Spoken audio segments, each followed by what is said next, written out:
Diceritakan dalam kitab Mukasyafatul Qulub karya Imam Al-Ghazali, pada suatu malam di bulan Ramadan, Nabi Muhammad SAW sedang berkumpul dengan para sahabat.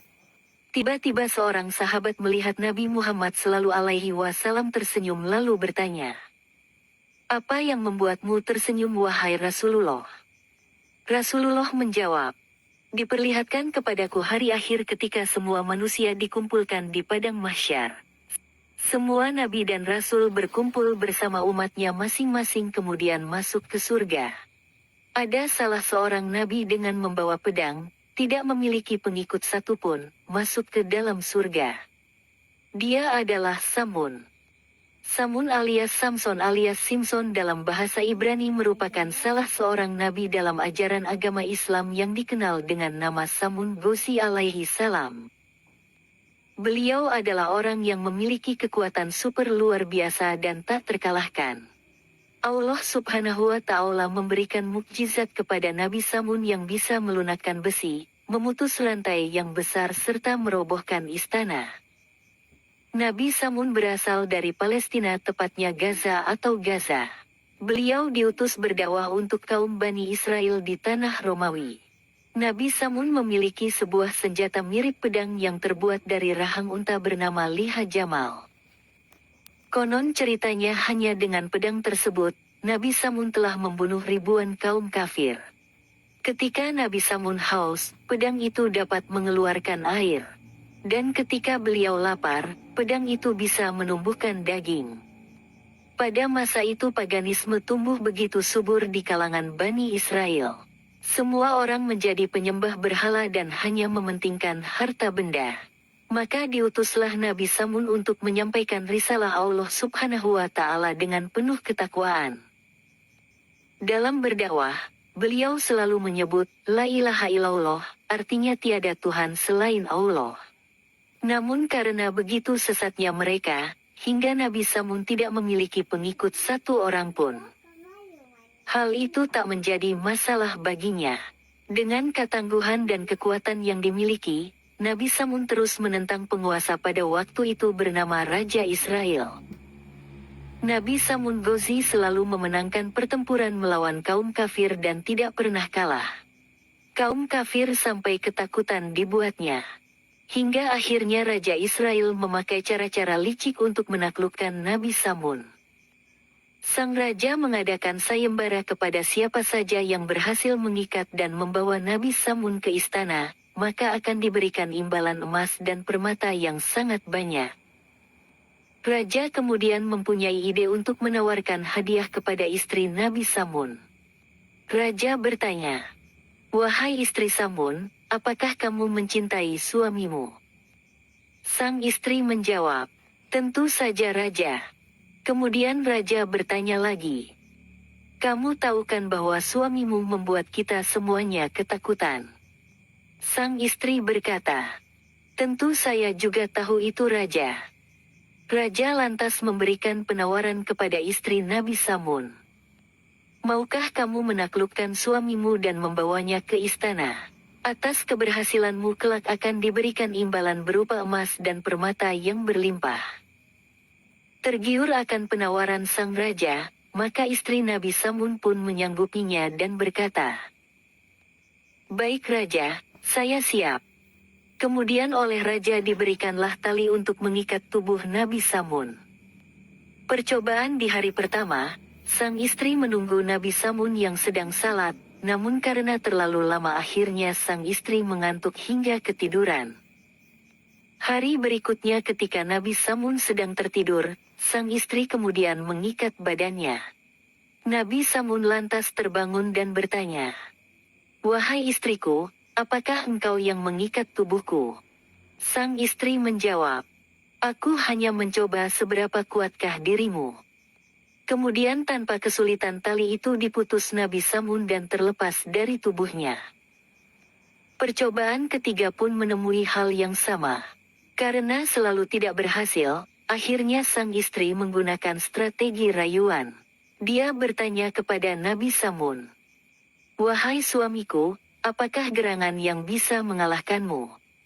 Karena cinta dan sayangnya Nabi Samun kepada sang istri, beliau kemudian lantas menjawab, "Ikatlah tubuhku dengan rambut-rambutku, maka itulah yang sebenarnya membuatku lemah."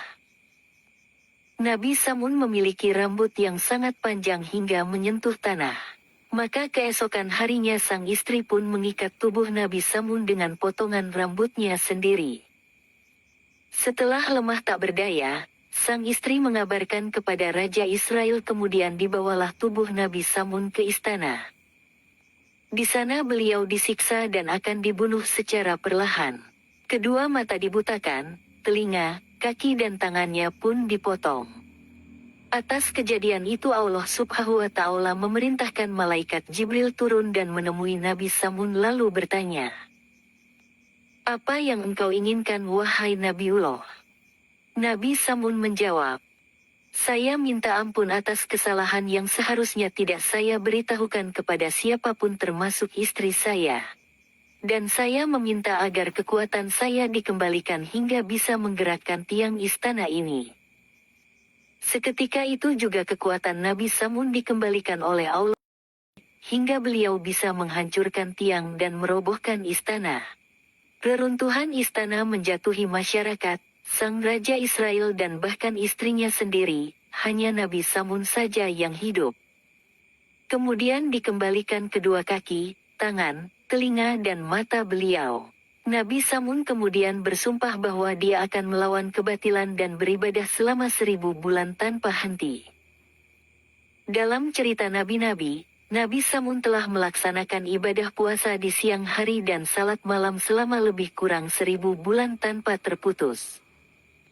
Setelah mendengar kisah Nabi Samun Al-Ghazi, banyak sahabat Nabi Muhammad Sallallahu Alaihi Wasallam yang terharu dan meneteskan air mata.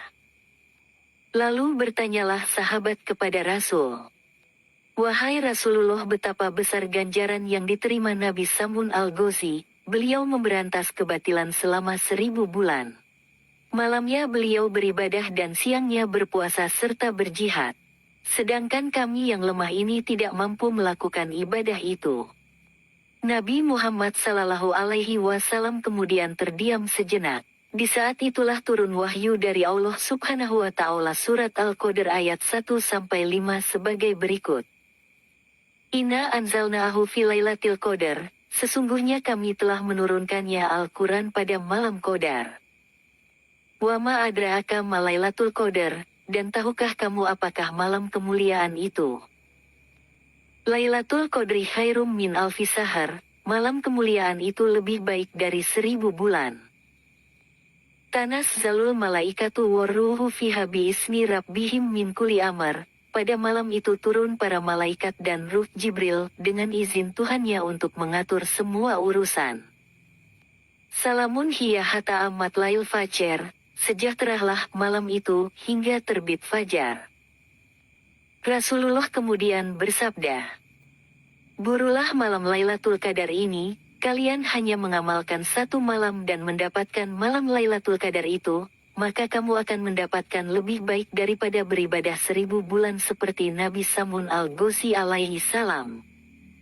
Tidak ada yang tahu kapan malam Lailatul Qadar itu hadir. Malam di mana cahaya surga menerangi bumi. Malam di mana Tuhan menyeka air mata dan dosa-dosa manusia. Beberapa pendapat ulama menganjurkan kepada kita untuk memperbanyak ibadah di 10 hari terakhir bulan Ramadan untuk mendapatkan malam Lailatul Qadar. Maka tidak ada salahnya pada kesempatan kali ini, saya mengajak kepada kita semua untuk berbondong-bondong meningkatkan ibadah baik salat malam, membaca Al-Quran hingga iktikaf di masjid guna memohon ampunan dan keridaan Allah Subhanahu wa Ta'ala. Selain hikmah malam 1000 bulan, berikut beberapa pelajaran lainnya yang bisa kita ambil dari kisah Nabi Samun Al-Ghazi alaihi salam. Menjadi manusia yang tangguh. Keperkasaan Nabi Samun alaihi salam memang tidak dimiliki oleh manusia pada umumnya. Namun ketangguhan beliau bisa kita jadikan contoh dalam menjalani kehidupan ini. Sebagai khalifah, maka kita harus menjadi pribadi yang kuat dalam menghadapi berbagai ujian, tantangan dan cobaan. Allah Subhanahu wa Ta'ala tidak akan memberikan ujian melebihi kekuatan hambanya. Ketika kita